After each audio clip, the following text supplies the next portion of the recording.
네, 안녕하십니까. 반갑습니다. 반갑습니다. 자, 오늘 그 경매가 보이면 부동산이 보인다. 최근에 제가 집필했던 그 책 제목이기도 한데, 지금 작년하고 재작년하고 경매 시장, 물론 더 크게 얘기하면 부동산 시장이 많이 변했어요. 그쵸? 정책이 25번이 나왔다, 26번째가 나왔다, 공급은 어떻게 한다, 신도시 청약은 어떻게 한다, 너무나 많은 이슈가 있었는데, 그 중에 아마 하나의 꼭지를 든다면 주택 규제가 아닐까 생각해요. 주택 규제. 그렇죠? 일단 LTV 투기 과열지구에 40% 묶어놓고 조정 대상 지역 50% 묶어놓고 그 지역에 주택을 추가할 때는 팔고 사라 처분 조건으로 그런 내용들이 들어가서 상대적으로 이제 일반 주택 시장에서 많이 그 투자 공략을 하셨던 분들이 주택 규제에서 벗어난 상가라든지 토지라든지 또는 뭐 건물, 꼬마 빌딩 이런 쪽으로 좀 많이 들어가는데, 일단 지금 그 용도가 바뀌는 것 중에 하나 포인트가 뭐냐면, 주택은 차익형 부동산이었잖아요. 우리가 보통 주택은 차익형.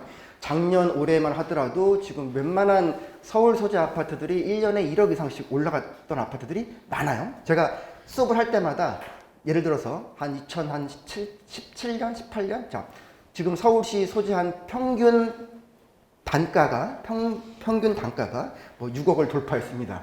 7억을 돌파했습니다. 이제 얼마 전까지 9억, 10억 했는데 이제 11억이 돼. 11억. 그렇게 많이 가격도 많이 올라가서 가격 부담에 대한 그런 어떤 그런 면도 있지만, 규제에서 벗어난 상가 토지를 보고 있는데, 상가나 토지를 우리가 지금 들어갈 수 있는 또 기회인 거는 같은데, 한편으로는 우리가 또 아파트보다 더 어렵다 보니까 쉽게 접근을 못해요. 더군다나 지금 제가 조금 불편하겠지만 마스크를 쓰고 수업을 하고 있는데, 이런 코로나 이슈들 때문에 상가 진입을 또 한 번 걸림돌이 된단 말이에요. 그래서 정말 이 상가를 들어간다고 하더라도 정말 그 입지가 어떻고 상권이 어떻고 지금 현재 이런 그 코로나 감염병 이런 시기에 어떻게 투자를 할 수 있을까. 어떤 분들은 이런 얘기도 합니다. 제가 임장을 많이 하고 항상 어떤 지역을 가든 주요 상권들 계속 탐구를 하면서 다니고 있는데, 이제 살짝 그 코로나 이슈에 대해 사람들이 좀 그 민감도가 좀 떨어진 것 같아. 왜냐면 뭐 비단 우리가 지금 있는 강남뿐만 아니라 각 지역 이거 수도권도 마찬가지예요. 광역시도 마찬가지고. 지난번에 한번 제가 전주 쪽에 한번 갔다 왔었거든요. 한 달 전쯤. 장난이 아니야. 이 젊은 2030 세대들이 그 밤 문화들을 즐기는데 장난이 아니야. 그만큼 지금 활성화가 다시 되어 있는 상가가 있다. 그렇다면 뭐 지금 이제 백신이 나오고 접종을 하고는 있지만, 언젠가는 그게 뭐 올 말이 될 수도 있고 내년 초가 될 수도 있지만, 지금 그러한 이슈들 때문에 상가 가격들이 일반 매매로도 떨어지고, 또 일반 매매가 전에 일단 보증금 월세가 조정이 되잖아요. 예전에는 렌트 프리가 어딨어. 그쵸? 월세를 더 올려받는 입장인데, 이제는 권리금도 다 내려가게 되고, 렌트 프리도 더 많이 주게 되고, 어디 가면 기본이 렌트 프리 3개월이다. 막 이런 형태가 있다 보니까, 그 여러분들이 할 때, 앞으로 조금 상가 시장이 좀 좋아진다면, 그러한 상가 물건이 있을 때 미리 조금 더 선 공략을 하는, 그것도 이제 좋은 작품이 좀 되겠죠? 아시겠지만, 그 경매 물건들이 계속 오픈되는 걸 보면 상가 물건들이 굉장히 많이 나와요. 우리가 알고 있는 것보다 많이 나와. 그런데 대부분 패스 해야 되는 물건들이 또 너무나 많아. 보게 되면. 그렇죠? 특히 우리 테마 상가들이 그렇잖아요. 오픈 상가들이 그렇고. 이 건물 자체 상가들이 1층부터 8층까지 다 들어있는데 사람들이 아예 그 건물을 안 들어가. 그렇죠? 왜? 외부에 다 있으니까. 그런 물건들까지 포함하다 보면 상가에서, 사실 뭐 아파트나 다세대는 고르기 쉬운데 상가 물건들은 한 80% 빼고 나머지 물건들 중에서 여기는 수익형으로 좀 괜찮을까, 또는 차익형으로도 상가 투자가 괜찮을까 하는 분들은 그 20%에서 매니아분도 들어가고 전문가도 들어가고 전업 투자자도 들어가고, 또 어떤 분들은 아마추어도 들어가고, 아예 경매를 처음 해보는데도 불구하고 주택을 누르니까 완전 아마추어가 상가시장에 또 들어간단 말이에요. 근데 까딱 잘못하면 우리가 아무리 뭐 신도시 분양상가가 아니더라도 경매로 들어와서도 보통 한 3억 5천 정도의 낙찰을 받을 물건들을 4억 5천에 받을 수도 있어요, 시장이 지금. 그러니까 이 상가에 대한 맥을 짚어야 된다. 상가를 하더라도 토지도 마찬가지예요. 우리 상가하고 토지는 공통점이 반이라면 서로 다른 점이 또 반이에요. 제일 쉬운 게 사실 아파트였던 거야. 그래서 거기에 조금 더 지역 분석에 대한 감만 잡으면 그게 됐었는데 상가 토지는 조금 더 밀도 있게 준비를 해야 된다. 그럼에도 불구하고 우리가 기본 뭐 꼭 올해가 아니더라도 시장이 좋아질 걸 생각해서 했을 때 이 상가 경매로 오늘 이제 강의를 진행을 하지만 조금 더 넓게 보자고요. 수익형 부동산으로 조금 더 넓게 보자고. 그러면 이 수익형 부동산이라고 하는 꽃이 상가지만 사실 수익형 부동산은 많아요. 그쵸? 제가 오프라인을 좋아하는데 온라인보다 여러분들하고는 지금 온라인으로 만나 뵙고 있는데 한번 생각해 보세요. 수익이 나는 거, 내가 예를 들어서 대출을 받았어. 그랬더니 한 달에 한 월세가 200에 나오는데 거기서 100만 원을 내가 대출 이자를 내야 돼. 그래도 100만 원이 들어오는 거죠. 1년이면 1200만 원이 들어오는 구조. 그리고 대출 규제에서 많이 벗어나 있기 때문에 물론 규제가 있긴 있어요. 상가도 RTI라는 개념도 한번 검색해 보시면 아시겠지만 있지만 이 주택보다는 훨씬 더 우리가 조금 더 어떤 뭐라고 할까 버퍼를 갖고 우리가 투자를 할 수 있기 때문에 그 상가의 기본기를 다진다. 또 한번 말씀을 한번 드려볼게요. 그리고 또 하나 좀 당부 드릴게. 우리가 지금 오늘 딱 3시간만 상가 경매에 대해서 공부를 할 건데 3시간 갖고 안 되겠죠, 당연히. 그렇죠? 아파트도 3시간 갖고 말이 안 되는데. 그렇죠? 그래서 오늘 시간은 상가에 대한 투자가 이런 거구나. 또 상가 경매에서는 이렇게 또 진행을 해야 되는구나. 그렇게 된다면 자, 상가라는 파트하고 경매라는 파트하고 그 두 개를 믹스해서 시간이 허락하는 한 좀 사례를 보여드리면서 하려고 해.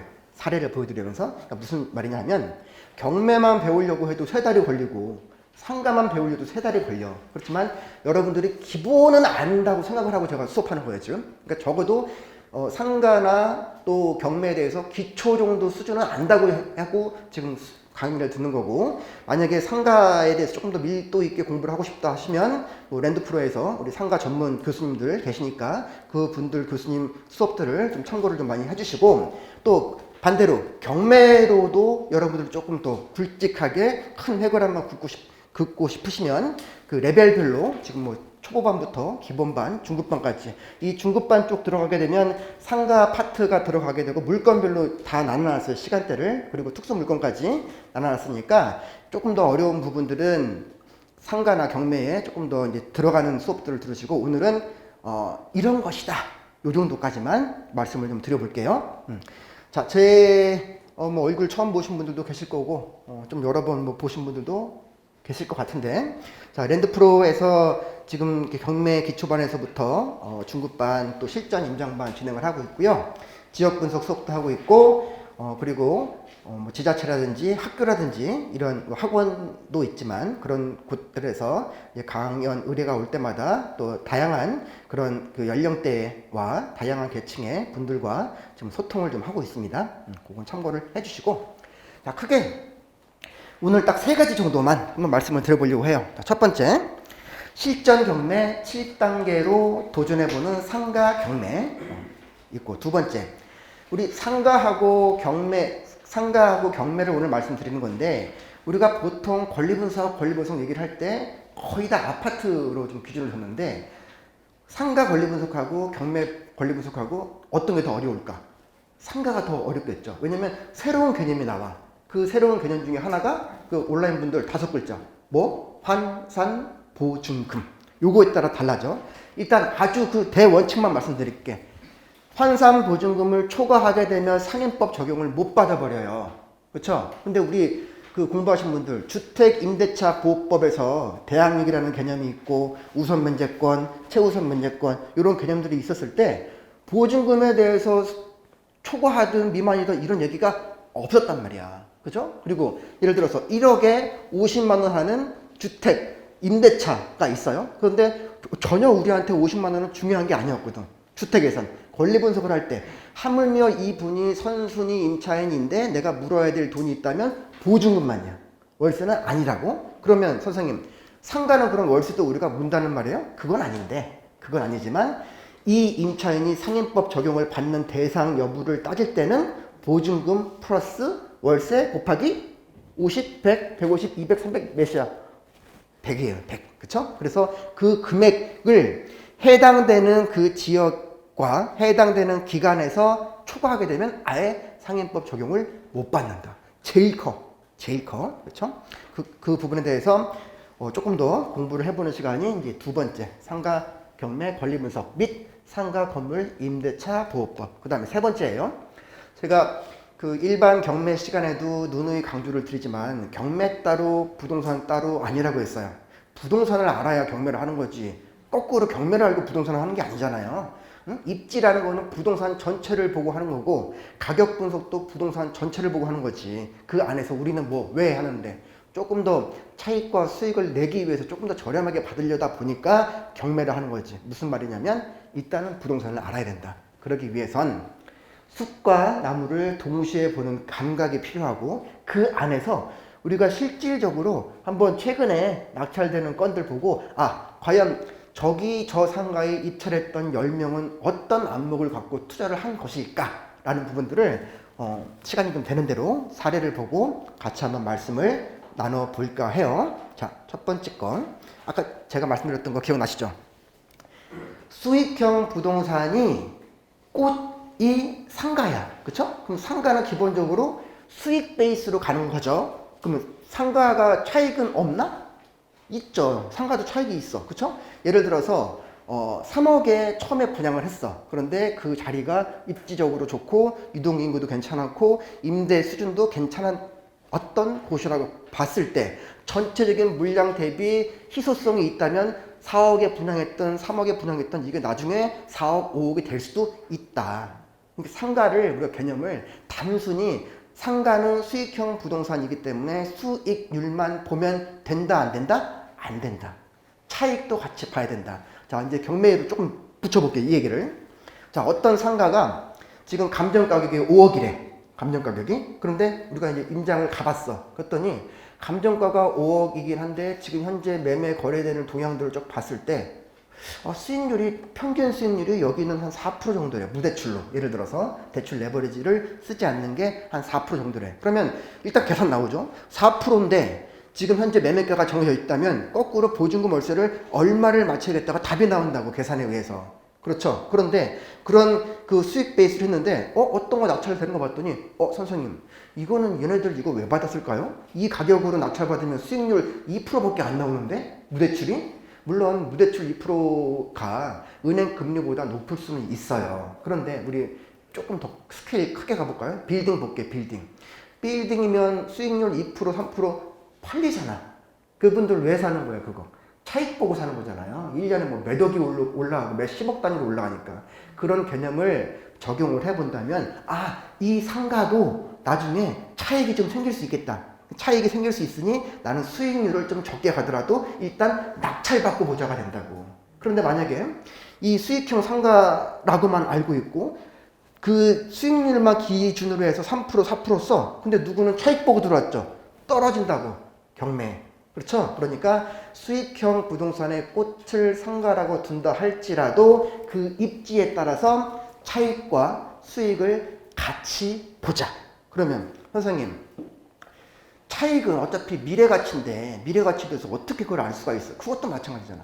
아파트도 입지를 보듯이 상가도 입지를 보고. 근데 입지만 중요한 게 아니죠. 또 얘기하겠지만 상권도 보고 뭐 거기에 배우 수요라든지 또 유동인구도 봐야겠지만 여러 가지 상황들 동선도 봐야 되고 많잖아요. 그런 걸 다 보고 판단하는 거고. 자, 그때 판단할 때 매도할 때의 판단이라면 경매라면 일단 지금 현재 거래되는 시상에서요 그 가격보다 더 저렴하게 받으니까 차익이 2번 나오는 거죠. 그렇죠? 2번 나오고 가운데가 수익인데 수익형 부동산이라고 했을 때는 이 수익률을 받지만 그 입지가 괜찮다. 여러 가지 조건이 맞는다면 여기서 얼마나 싸게 사고 나중에 얼마나 미래 가치가 올라갈까 하는 차익도 고려를 해야 된다는 얘기예요. 지금 상가들 특히 이제 코로나 이슈 때문에 조금 더 많이 풀려. 아무래도 지금 공실들 많이 보이잖아. 사실 많이 보여. 신도시가 아닌데도 많이 보여요. 이렇게 보시기 때문에 상가를 그런 개념으로 이해를 하시되 수익 아파트도 수익형 부동산이 될 수 있다는 얘기. 거꾸로. 왜? 소형 아파트들, 예를 들어서 뭐 전용 면적 한 12평. 그럼 소형이죠? 전용 12평. 근데 그걸 나는 월세를 준대. 그럼 수익이라는 개념이 나오잖아요.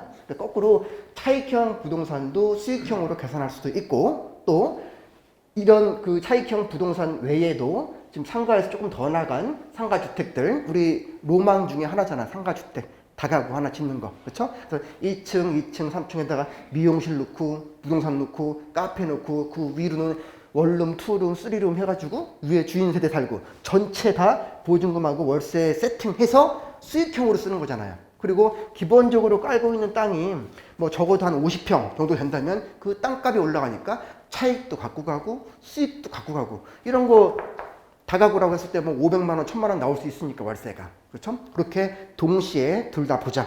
이런 거는 함부로 하지 마시고 이런 거 제일 마지막에 쓴 거 이거는 조금 더 안전하게 좀 배우고 투자하십시오. 혹시라도 뭐 리조트나 뭐 분양형 호텔이나 이런 것들 일단 기본부터 상가 베이스로만 일단 보는 걸로 하고요. 이번 첫 시간에 그 이제 시점 경매 7단계로 보는 이제 상가에 대한 맛보기를 해보려고 하는데 우리 기초반이든 기본반이든 경매했을 때 제가 항상 투자의 그 어떤 큰 프로세스를 이렇게 말씀드렸어요. 그리고 여기서 제가 주로 이제 말씀드리는 부분이 1단계 물건 선정에서부터 권리 분석, 물건 분석, 현장 분석, 입찰가 분석, 입찰 명도. 자, 오늘은 시간상 아파트하고 상가하고 한번 비교해서 한번 말씀을 드려볼게. 자, 비교해서. 자, 일단 넘기기 전에. 자, 물건 선정이라고 했다면 우리가 보통 기준을 세 가지를 잡았어요. 그렇죠? 일단 지역 선정해야 되고, 그 다음에 용도 선정해야 되고, 나의 자금 선정할 때. 그러면 자금하고, 그 다음에 지역은 아파트든 상가든 거기에 맞는 지역을 선택하면 되는데, 그 용도를 아파트는 아파트 누르는 거고, 상가는 상가를 누르는 거겠죠? 그렇죠? 그렇게 되고.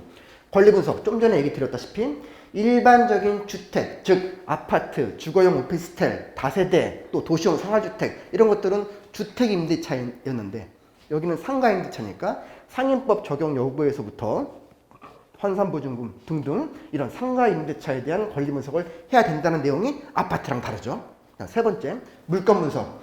여기에 어떻게 보면 키워드가 차익이냐 수익이냐일 거야. 그렇죠? 아파트는 기본적으로 차익이다 보니까 차익에 따른 물건을 분석하게 되는데 수익형 부동산인 상가인 경우에는 과연 이게 수익 베이스로 수익률이 얼마나 나올 수 있을까? 그리고 이 물건 분석을 통해서 내가 낙찰을 받고 추가적으로 나한테 어떤 그 추가적인 비용이 들지는 않을까? 일단 자, 주택일 경우에는 추가적인 비용이라고 해봐야 뭐가 있을까? 일단 명도는 똑같이 해야 되죠. 명도. 응? 주택 임대차 임차인을 내보내는 작업, 또 상가 임대차 임차인을 내보내는 작업. 그럼 명도는 둘 다 있는데 상가일 때의 명도에서는 또 뭐가 달라질까 한번 고민을 해보니 듣기로는 소유자가 점유를 하고 있거나 또는 대항력이 없는 임차인일 경우에는 둘 다 내보낼 수 있죠. 그렇죠? 누구든. 왜? 무슨 제도가 있으니까. 우리 이 부분에서 민사집행법상에서 우리한테 주는 키가 인도명령이었잖아. 인도명령. 둘 다 내보낼 수가 있어. 근데 상가는 또 어떤 경우까지 연결되냐면 자, 주택 임차인은 자기가 소유권자로부터 사용 수익을 받은 거죠. 처분만 못하는 거야. 처분만. 사용 수익은 갖고 가는 거야. 근데 그 사용 수익의 대가가 주택 임차인은 자기가 거기 거주하는 거거든. 실거주로. 살고 싶은 거야. 거기 살고. 근데 상가 임차인은 거기서 살고 싶은 게 아니라 거기서 장사하고 싶은 거죠. 남의 건물이야. 남의 상가야. 근데 사용 수익을 상가 주인한테부터 받았어. 사용 수익을. 대신 처분은 당연히 소유권자가 해야 되는데 나는 그 대가로 장사하는 거야. 영업용으로. 그쵸? 그러면 예를 들어서 우리가 만약에 상가를 운영한다고 했을 때 각각 아이템들은 다를 수 있을 것 같아요. 누구는 뭐 미용실, 뭐 부동산, 그쵸? 누구는 또 뭐 할까? 뭐 패션, 뭐 이런 쪽으로 옷가게, 그쵸? 누구는 편의점, 뭐 누구는 순댓국집, 뭐 누구는 뭐 룸사롱 다 다를 거예요 아마, 그쵸? 그러면 그런 분들이 자기가 자기만의 노하우와 영업력을 갖고 한 지역에서 2년, 3년 하면서 많은 고객을 확보를 했단 말이에요 지금. 확보를 해놓고 또 인테리어도 중요하잖아요. 상가 우리 들어갈 때 인테리어가 필요 없는 업종들도 있지만 하다못해 우리 예를 들어서 뭐 물레동에 가게 되면 물레동 그 공장 거리들이 달라지고 있죠. 지금 거리가. 성수동도 마찬가지죠. 그게 하나의 또 문화 아이템으로 지금 젊은 층들한테 인기가 많잖아요. 근데 그런 데들도 사실 인테리어라는 개념으로 빈티지 형태로 다 하고 있는 거잖아. 어쨌든 그런 인테리어 비용이 다 들어간단 말이야, 거기에. 그쵸? 그 다음에 거기가 막 처음 생긴 상가가 아니라면 기존 임차인이 장사를 잘 해놨어. 그럼 권리금은 5천에 그분이 들어왔대. 근데 자기가 잘 만들어놨네? 나중에 그분이 1억의 권리금을 받을 수도 있잖아. 그쵸? 근데 내가 그 1억 원을 주고 샀어. 그 다음에 본인의 꿈은 나는 나중에 권리금 2억 받아야지 하잖아요. 그런데 그렇게 꿈을 갖고 열심히 영업을 하고 손님 맞이를 하고 있는데 경매 들어간 거야. 그 누군가 낙찰 받았어. 그럼 내 권리금은 어디서 찾냐고, 어디서? 응? 상인법상에 권리금에 대한 이슈는 있어. 당연히. 보호해주기 위해서 계속 개정되어 왔으니까. 그럼에도 불구하고 낙찰자한테 권리금을 달라고는 못해. 주임법이나 상인법을 보게 되면 소유권자가 바뀌더라도 기본적으로 채권 개념인 임대차 보증금을 주인이 바뀌더라도 그 주인한테 요청을 할 수 있어. 조금 더 뭐라 할까 고급지게 얘기해 볼게요. 그 분들은 채권이야, 채권. 근데 물권자가 바뀌어서 소유권자가 그럼에도 불구하고 마치 물권자, 소유권자처럼 청구할 수 있다는 거야. 주인이 바뀌어도. 근데 권리금은 아니라는 거야, 권리금은. 권리금이라는 그 부분은 너는 옛날 주인한테 받아. 나는 낙찰받았을 뿐이야. 왜 나한테 그걸 달라고 하니? 그러면 낙찰받는 사람 입장에서는 뭐야? 지금 권리금이 5천만 원이래. 내가 낙찰받았어. 나한테 못 달래죠? 그럼 내가 지금 거기서 실제로 내가 영업을 하려고 해. 집 그 소유권자면서 권리금 없이 들어간 거잖아. 이왕 이미 벌고 들어간 거잖아. 근데 거기가 1억이래. 1억 벌고 들어가는 거예요. 그렇죠? 그렇게 상가라는 게 또 개념이 다르다 보니까 그분들이랑 협상을 할 때 그분 가능하면 권리금 나중에 다른 후속 임차인한테 받고 싶겠죠.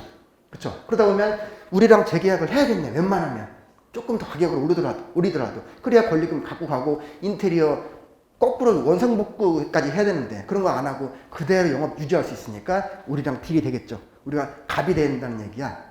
그런 경우에. 자, 그렇게 해서 지금 아파트하고 상가하고 1단계에서 7단계까지 조금 구분들을 해봤어요. 이런 내용을 짤막짤막하게 그림으로 다시 한번 좀 보여드릴게요. 자, 요 얘기 드렸죠.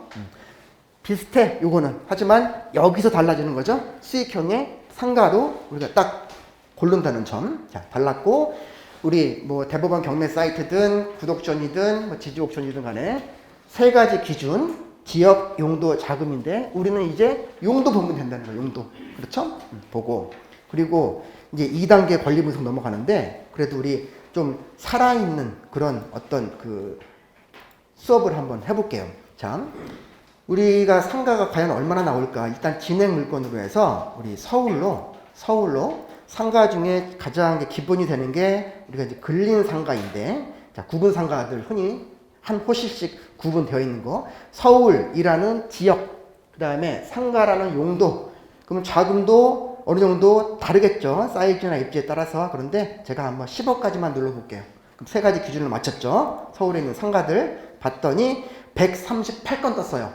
138건 봤더니, 자, 어떤 그 상가들이 나오는지 한번 보세요.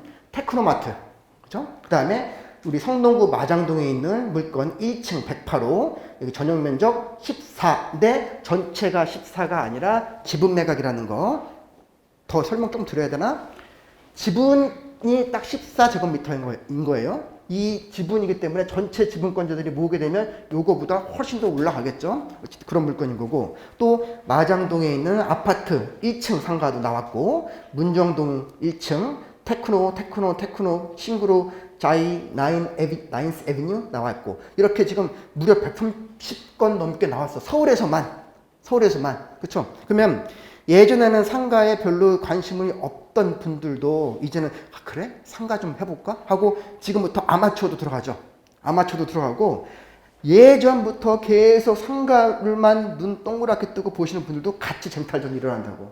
근데 제가 몇 번 수업할 때도 말씀드렸지만 전문가라고 하시는 분들이 두려워하시는 분들이 초보자예요. 경매에서. 왜? 질르니까. 그분이 차익과 수익을 정확하게 계산하고 본인이 앞으로의 어떤 엑시트 전략이라든지 또는 업종 변경이라든지 여러 가지 상태들을 다 파악을 했으면 그건 전문가인데, 이제 규제가 이렇게 심하네, 나도 상가 하나 가져볼까 하고 질르면 우리는 다 떨어지는 거야. 그러면 그런 것들은 사실 아파트도 똑같아. 자, 이런 식으로 이제 물건 선정을 하는 거예요. 지금 무려 130건 떴는데. 자, 그 다음에 그럼 두 번째가 그렇게 물건 후보를 고르면 이제 우리가 공부했던 권리 분석 파트로 넘어가는데 기본은 똑같아. 여기에 기본만 얘기해 주는 거예요. 우리가 보통 권리 분석할 때 일단 제일 먼저 우리 그 5분 권리 분석 시스템이라고 기억날지 모르겠는데 첫 번째가 말소 기준 권리였죠. 그 말은 이 채권자와 채무자 간의 채권 채무 관계를 해결해 주는 시스템이 경매인 거지 우리가 차익 수익 내라고 우리 법원에서 만들어준 시스템은 아니다라는 거죠. 우리는 그 시스템을 활용할 뿐이고 그런데 그렇게 채권 채무를 한 번에 해결을 해 주려면 기존의 등기부에 아주 지저분하게 들어가 있던 여러 가지 권리사항들을 한 방에 다 없애준다는 거야, 경매는. 아무리 근저당이 많고, 아무리 가압류가 많아도. 그러니까 우리가 일반 투자자들이 안전하게 경매를 하는 거죠. 이 금액을 다 합쳤는데 예를 들어 그 금액이 8억이래. 근데 낙찰가가 4억이야. 반띵이네. 그럼 나머지 4억은 밑에 있는 애들은 못 챙겨가는 거예요. 근데 우리는 상관없잖아. 그죠? 그렇게 권리 분석할 수 있도록 법에서 만들어줬기 때문에 우리가 경매를 통한 상가 취득을 하는 건데 주택이든 경매든 간에 돈 받을 사람들이잖아. 다 위에가. 그쵸? 돈 근저당권 담보 접고 돈 빌려줬고 저당권 마찬가지고 가압류 마찬가지죠. 담보를 못 잡았으니 나중에라도 그 빼돌릴까봐 채권 보존하기 위해서 가압류했고 나중에라도 받아야 되니까 이거는 세금이잖아. 세금. 다 돈 받을 애들이라고. 이것도 저것도 없이 바로 다른 판결 받아갖고 들어가는 강제 경매의 경우에는 경매 기입등기조차 말소 기준 권리가 될 수 있죠. 우리가 조금 더 공부를 하면 뭐 담보하등기가 어떻고 전세권이 어떻고 하는데 우리가 중급반 정도 되면 공부는 하겠지만 사실 몇 프로 안 나와. 이 물건들 다 여기서 끝나. 여기서. 응? 그러면 주택이든 상가든 요 위에 있는 5가지가 뭐 제일 위에 있는 게 어떤 건지 그리고 그 제일 위에 있는 걸 말소 기준 권리라는 걸 찾고 그런데 그 상가에 임차인이 있네. 또는 그 주택에 임차인이 있네. 그러면 너 임차인, 주택 임차인 언제 이사 왔니? 라고 확인하는 게 전입신고였잖아. 그래서 이 아까 앞에서 찾았던 그 말소 기준 권리보다 전입신고가 높으면 일단 원칙은 인수다. 공부했고 또 상가로 바꿔볼게요. 상가 임차인이 있어. 근데 상가 임차인은 전입신고 대신에 사는 게 아니니까 전입신고 대신에 나는 여기서 사업을 하겠다고 신고를 하잖아. 그거 보고 우리는 사업자 등록이라고 하잖아요. 그래서 그 사업자 등록 1하고 말소 기준 권리하고 비교했는데 위야. 그러면 원칙은 인수다. 월세까지? 아니죠. 보증금까지만. 상인법 적용 여부는 환산보증금으로 따지지만 우리가 월세까지 물어내는 건 아니에요. 보증금만 물어내는 거지. 그것만 판단하면 되는데 조금만 더 나가 볼게요. 사람들 사고 내는 거 가끔씩 있어. 뭐에서 사고 나냐면 자 분명히 말소 기준 권리를 찾았어. 근데 선순위 상가 임차인이래. 우리가 일단 인수야. 인수인데 그 선순위 상가 임차인이라는 분이 나는 여기서 계속 여기서 상가로 영업을 할 게 아니라 이제는 이 터하고는 나하고는 안 맞는가 봐. 이제 나갈래 하시는 분들은 법원에 돈 받고 나갈래요 라고 얘기를 한다고. 그걸 보고 우리는 배당 요구라고 했어요. 배당 요구. 즉 뭐야. 선순위 상가 임차인이라고 하더라도 그 분께서 법원에 정식으로 배당 요구를 했다면 또 원칙이 바뀌어버리는 거야. 법원 배당을 받으니 인수가 아니다. 여기까지는 이해됐어 이제. 근데 어떤 케이스가 있냐면 오케이. 법원에서 당신이 배당을 받을 수 있어. 너 보니까 선순위 임차인이고 알아듣는 분들은 알아들을 테고 공부 안 된 분들은 못 알아들을 거예요. 지금 얘기하는 거. 선순위 임차인이지만 당신은 확정일자도 찍었네. 그리고 법원에서 통보받을 때 배당 요구도 했네. 너 배당 줄게. 응? 그래서 이 분이 받아야 될 금액이 예를 들어 3억이야. 보증금이. 상가 임대차 보증금 3억이야. 그런데 이 보증금 3억에 대한 선순위 임차인이라고 하는데 낙찰가가 2억이야 지금. 선순위인데 낙찰가가 2억이래 예를 들어. 그러면 받을 수 있는 한도는 2억이잖아. 1억을 어디서 또 끌어와? 경매 절차는 끝나버렸어요 지금. 그쵸? 그러면 그 1억은 이게 누가 줘야 돼? 원칙 다시 올라가야지. 원칙상 선순위 임차인은 다 낙찰자가 부담해야 된다고. 근데 그 중에 일부를 이분이 배당 요구해서 2억을 배당을 해주는 거야. 아직도 여전히 1억이 남았어. 그거는 인수라는 거야. 그거는. 여기서 사고들 가끔씩 나요. 가끔씩 나. 그러면 조금 더 그 상가에 대한 어떤 그 견지를 좀 높이려면 어디까지 이제 공부가 돼야 되냐면 과연 이 상가는 얼마에 낙찰될까까지 나와야 돼. 응? 그래야 내가 물어낼 금액이 있을까 없을까라는 답이 나오지. 자, 주택에서 사고들 많이 나요.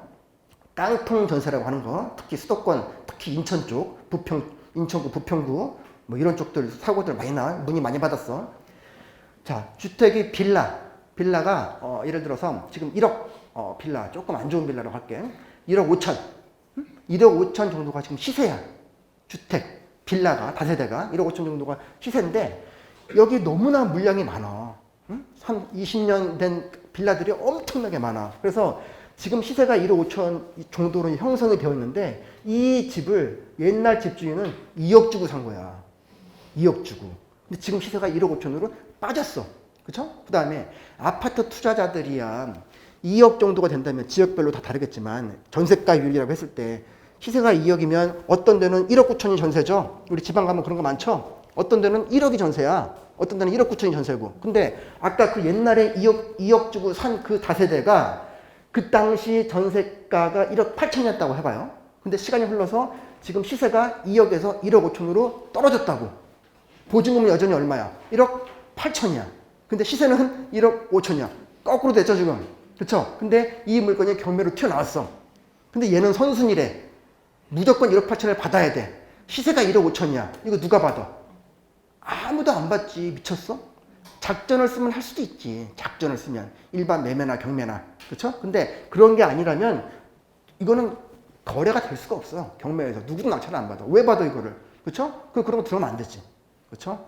그러니까 이 기본적인 권리를 알면 우리가 그 상가 임대차든 주택 임대차든 거기에 따라서 우리가 그 휘말릴 그런 여지가 없다는 거. 그 다음에 3단계. 이제 권리 분석까지 우리가 봤어요. 3단계 넘어가게 되면 우리 기본적인 양대 문서가 일반 매매도 똑같아. 제가 여러 번 얘기합니다. 부동산과 경매는 동떨어진 게 아니다라고 얘기했어요. 우리가 공인중개사분들이 확인설명서랑 같이 첨부하는 필수 문서 중에도 하나잖아. 그렇죠? 왜? 이거는 무슨 관계를 알려주는 거예요? 권리 관계를 알려주는 거예요? 사실 관계를 알려주는 거야? 권리 사항들이죠? 그럼 권리에는 뭐가 있는데? 우리가 많이 들어본 거. 일단 아까 사용, 수익, 처분할 수 있는 소유권도 들어갈 거고, 또 내가 돈이 없어서 뭔가 좀 빚을 좀 져야 돼. 근저당권 들어가겠네. 그렇죠? 근데 그런 거 없이 내가 친구한테 빌려줬어. 근데 얘가 돈을 못 갚아. 가압류도 들어가겠네. 여기 다 들어가잖아. 그렇죠? 등기부에 세 파트가 있잖아요. 세 파트. 그렇죠? 표제부, 갑구, 을구. 요거 보고. 그 다음에 이 건축물 대량상에 여기 뭐 건폐율이 얼마고 용적률이 얼마고 뭐 이런 내용들 쭉 써있다고 층별로 다 써놓고, 이건 사실관계. 상가도 마찬가지야. 두 개 다 보고 그 외적으로도 아까 이 물건이 차익형이냐 수익형이냐에 따라서 우리가 공부라고 하죠. 공적 장부들. 특히 상가주택이나 토지는 반드시 봐야 되고, 토지대장 또는 임야라면 임야대장 같이 보고, 그 다음에 가격이 중요하기 때문에 기본적인 이 토지 가치가 얼마나 올라가고 있는지, 물론 시세랑은 달라, 흐름은. 하지만 그럼에도 불구하고 공시지가 추이 보시고, 그 다음에 실거래가와 지금 현재 매도자들이 부르는 호가. 그러면 지금 우리 3단계를 하고 있는데 다시 아파트 얘기하고 상가하고 비교해 볼게요. 상가도 이거 있죠? 그쵸? 구분상가 당연히 등기부 있을 거고 건축대장 나올 거고, 그 다음에 상가니까 일단 토지 이용 계획 확인서에 그 지번 떼면 그 지번에 그 상가가 깔고 있는 토지가 어떤 용도까지 쓸 수 있다는 것까지 알릴 수 있겠네. 혹시라도 내가 그냥 딱 그 2층짜리 이 상가를 통으로 받았어. 근데 내가 이거 다 허물고 새로 올리려고 해. 제일 기본이지. 그쵸? 왜냐면 다시 무언가를 지을 때는 모든 법규를 다시 새로 맞춰야 되니까. 주차장법, 뭐 정화조에 관련된 뭐 하수도 원인자 부담금 여러 가지 많이 있잖아. 영업 인허가에 대한 거, 행정 처분에 대한 거 다 다르니까 조금 더 깊이 들어가야죠. 상가가. 이런 내용 보고, 그 다음에 요거 보고, 그리고 실거래가하고 시세 볼 때, 자, 우리가 보통 아파트 때 얘기 다시 대단지라고 할 때 보통 한 2000세대면 대단지 인정. 근데 1000세대 뭐 나쁘지 않네. 근데 400세대, 500세대 그래도 뭐 거래는 되겠네. 그런데 예를 들어 한 동짜리 또는 빌라 15세대 이런 거는 실거래가가 많지 않죠. 그리고 똑같은 물건이 아니죠. 근데 상가가 이런 거예요. 상가가 상가가 똑같은 상가가 어디 있어. 물론 뭐 예를 들어 7, 8층 되는 어떤 그 분양 상가가 쭉 있어. 그러면 대부분 구조나 비슷비슷하겠지. 근데 우리가 흔히들 보는 일반 뭐 근린 상가들 같은데 보게 되면 어떤 건 뭐 30년 됐고 요만하고 어떤 거는 위치가 이렇고 어떤 건 전면부고 어떤 건 후면부고 다 다르단 말이야. 개별성이. 상가는 개별성이 굉장히 강해서 이 실거래가를 봤을 때도 각각 이 상가의 특징을 감안해야 돼 우리가. 머리 아프죠? 감정평가사만큼은 아니겠지만 각각 개별 물건들의 개별성을 보고 상가 가치 판단을 해야 된다는 거야. 이런 걸 해주는 게 바로 상가 전문으로 하는 상가 전문 공인중개사이자 상가를 전문으로 하는 아마 경매 컨설턴트가 아닐까 생각을 해요. 토지 똑같아. 토지도 일반 중개사분들이 보통 주택시장에서 내가 많이 지식이 있고 경험이 있다 하더라도 상가 토지면 상가 토지 쪽에 또 가야 전문가야. 예를 들어서 자 제가 토지 임장을 한번 갔다고 쳐. 응? 왜냐면 지금 서울 같은 경우에도 1호선부터 9호선까지가 다 앞뒤로 다 연결되죠. 그렇죠? 7호선 저 위로 장암 올라가가지고 쭉쭉 더 올라가죠. 아래쪽으로는 청라까지 가잖아. 지금 1호선부터 9호선까지가 다 그래. 지금 난리가 아니야. 신분당선 마찬가지고 그 다음에 9호선도 마찬가지고 9호선도 지금 보온병원까지 갔다가 나중에는 쭉 해서 미사까지 올라가잖아. 그렇게 호재들이 너무나 지금 다른 이 판국에서 그런 것까지 다 복합적으로 봐야 되니까 이게 전체적인 한 번의 프로세스가 쉽지가 않다고. 토지 인정을 하게 되면 예를 들어 자 어디 우리 아마 많이 볼 거예요. 여기 아마 중개사분들 우리 온라인 수업 들으신 분들 사실 많이 들을 것 같아요. 중개사분들. 근데 여러분이 토지 임장을 갔다고 쳐. 그래서 많이 다니다가 어떤 아파트들 막 여기 막 보니까 막 1000세대, 1500세대, 2000세대 그래. 그래서 보니까 부동산에 써 있어. 여기 부동산 그 유리창에 자 아파트 다세대, 그다음에 뭐 꼬마 건물, 꼬마 빌딩, 그다음에 상가, 토지, 경매 다 붙여놨어. 자기가 다 할 줄 아는 거야. 거기에 맞죠? 다 할 줄 알아. 다 붙여 있어. 그리고 뭐 심지어 뭐 경매라고 한다면 매수진정 대리, 뭐 보증금 얼마 다 써놨어. 그래서 가서 물어봐. 그러면 한두 마디면 아, 이 사람이 상가 전문으로 하는 사람이구나. 토지 전문으로 하는 사람이구나. 답이 그냥 나와버려. 저도 그렇게 갔다가 상가 물어보고 경매 얘기 안 하고 상가 물어보고 토지 물어봤는데 이 사람 딱 눈빛을 보고 멘트 하는 거 보면 나와버려. 안 돼. 그래서 그 전문가가 많이 있는 그런 지역으로 가야 되고 그 중에 하나 팁이 뭐냐면 우리가 이제 보통 네이버 부동산을 누구든 간에 매물 볼 때 제일 많이 보잖아요. 매물을. 그렇죠? 매물 많이 보는데 우리가 이제 물론 이 광고란 그 비용이 부담스럽잖아 사실은. 뭐 네이버 부동산도 그렇고 그 외에 다양한 어떤 그 부동산 매물을 올리는 사이트들이 많은데 요즘에 빅데이터도 많고 많이 있지만 그 부동산이 어떤 물건들을 주로 많이 올리는지를 보시라고. 응? 근데 어디 다 아파트인데 한두 개가 토지. 야 그러면 자기 그 근처에 있는 누가 집주인이 저쪽 멀리 있는 토지 팔아달라고 내준 거야. 이 전문가가 아니야. 거기다 대고 전화해놓고 그 토지를 내가 사면 여기를 나중에 건축행위가 가능한가요? 이걸 명지 같은데 탈출을 어떻게 할까요? 주변에 호재는 없나요? 그럼 몰라 무슨 말을 하는지. 그럼 나와야지. 그쵸? 근데 어떤 데들은 토지 전답 또 무슨 용지 수용 용지 막 나와. 그분이 전문가라고. 그쵸? 그런데 우리는 지금 공인중개사가 지금 여러분들 많이 듣고 계신다면 일반인들도 상가에다가 공부 막 6개월씩 하시고 토지도 막 6개월씩 하세요. 그런 분들이 우리 찾아와. 그때 여러분들이 흔들리면 안 된다는 거야. 그만큼 내공을 좀 쌓아야 된다는 거죠. 그렇죠? 기본기는 알고 가야죠. 자, 그 다음에 우리 드디어 3단계까지 하고 이제 4단계 넘어갔어요. 지금 이 보여드리는 화면은 주택이 아니야 지금. 상가인 거야. 주택하고 상가하고 현장 분석을 할 때 똑같은 게 있는가 하면 전혀 다른 게 또 있어. 예를 들어 볼까요? 이거 찍어볼게. 주택이 있어? 여기 권리금 있어?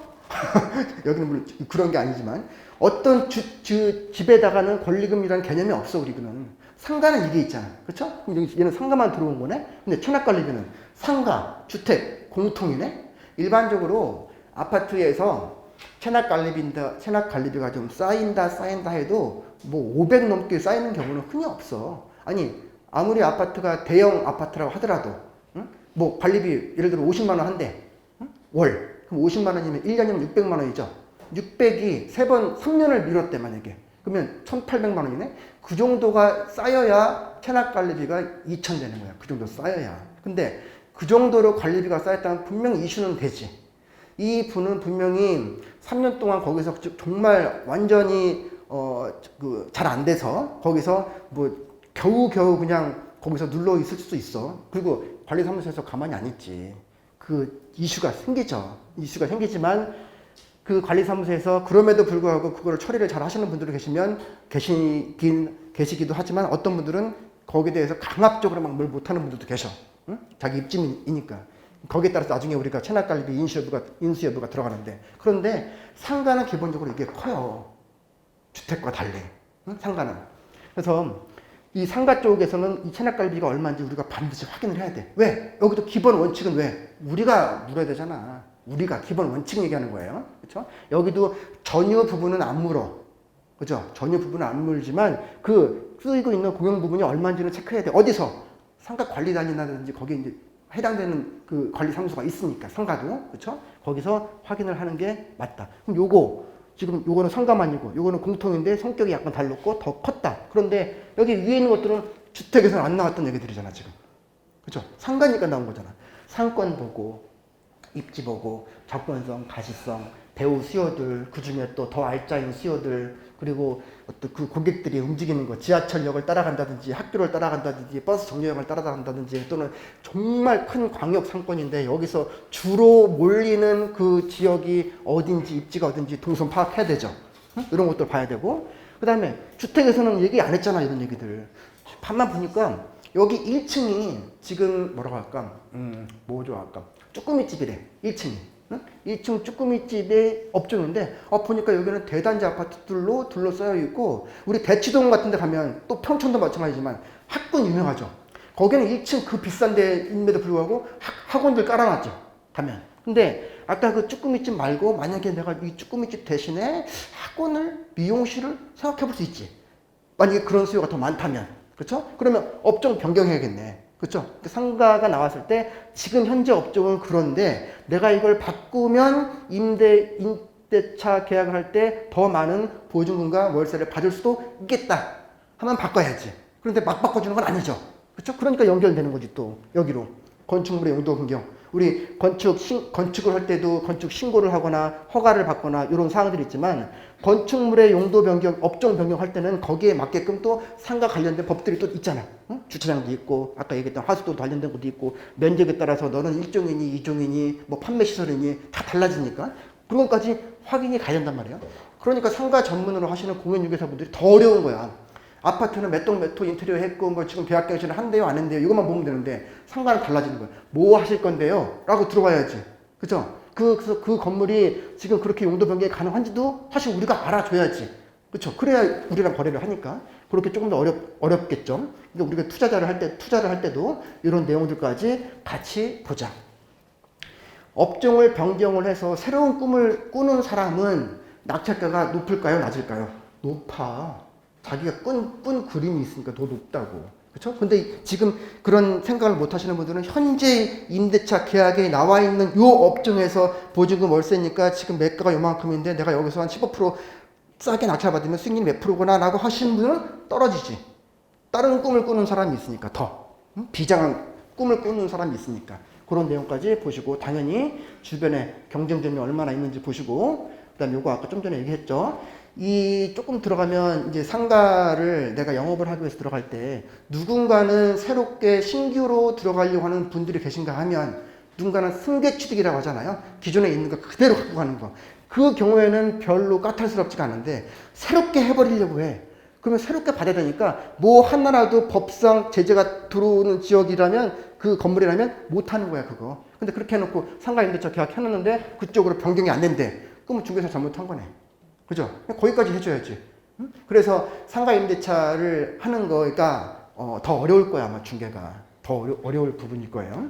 그 다음에 이 상가 같은 경우는 특히 일반 매매에서는 권리금 별도로 계약하잖아요. 그렇죠? 근데 우리 경매는 필요 없다는 거 얘기했고. 그래서 일반 주택보다는 조금 더 우리가 공부를 해야지 상가 경매를 가는 거구나 하려면 상가도 따로 별도 공부하셔야 돼요, 여러분. 사실. 자, 그리고 그 다음에 이제 5단계 넘어왔어요. 우리 벌써 이제 4단계까지 한 거야.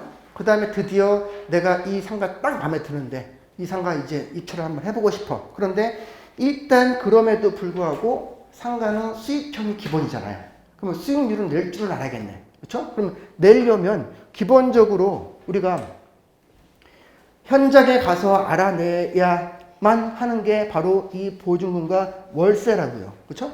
보증금과 월세. 무대출 수익률로 먼저 볼게요. 무대출 수익률. 그러면 자, 어떤 상가가 지금 현재 예를 들어 뭐 3천에 150 정도를 받을 수가 있는 상가래. 그러면 자, 보증금 3천만 원에 월세 150인데 지금 요 매매 가격이 예를 들어서 뭐 얼마라고 할까? 예를 들어서 뭐 7억이래. 거기가. 이거 살까 말까 계산할 때 이 7억을 여기다 넣으면 되잖아.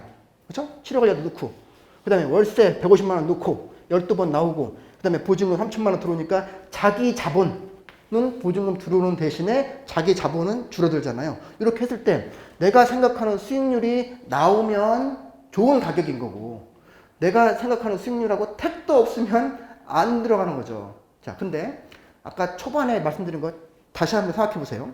자, 만약에 이렇게 계산했대. 근데 수익률이 안 나와. 한번 계산해 볼까 우리? 자, 지금 매수 가격이 7억인데 보증금 3천만 원이야. 그럼 6억 7천만 원인가요? 맞아요? 그리고 보증금이 150인데 12번 얼마예요? 빨리 계산해 봐. 1,500, 1,800인가요? 맞아? 자, 제가 해볼게요. 150만 원 곱하기 12번. 1,800 맞네. 오. 오케이. 자, 이렇게 계산해서 100%잖아. 그렇죠? 그러면 지금 1,800만 원 나누기 6억 7천. 6억 7천. 자, 2.7%밖에 안 나오네.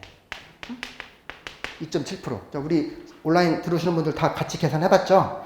그럼 2.7%가 상가는 기본적으로 수익형인데 아무리 무대출이라고 하더라도 시장금리 1%라고만 하더라도 지금 뭐 3배는 되긴 하지만 내가 생각하는 그림은 아닌데 그럴 수 있잖아. 물론 무대출이긴 하지만 대출 레버리지를 쓰면 올라갈 수는 있어요. 그런데도 불구하고 예를 들어서 2.7%가 나오는데 이 입찰가가 1등이 쭉 있는데 예를 들어 18명 입찰했대. 응? 그리고 이렇게 많이 입찰했다는 거야. 이 수익률밖에 안 나오는데 그 금액으로. 그럼 이분은 지금 왜 들어간 거야? 차익 봤다니까. 차익. 그죠?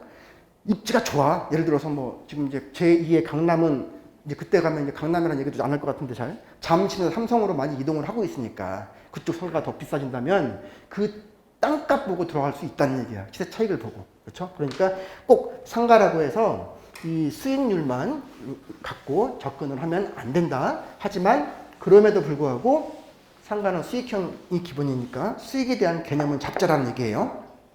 자, 그리고 그 다음에 입찰이네 이제. 자, 입찰 뭐 똑같지 뭐. 법원 그 물건이 어디서 진행되는지 파악하고 몇 시부터 몇 시까지인지 보고, 그렇죠? 그 다음에 내가 입찰해야 되는 그 최저가가 얼마인지, 최저가에 대한 보증금을 내가 10%인지 20%인지 30%인지 확인해야지 무효 처리됩니다. 20% 내라는데 10%만 내고 무효야, 그렇죠? 그거 확인하고 들어가시는 거고.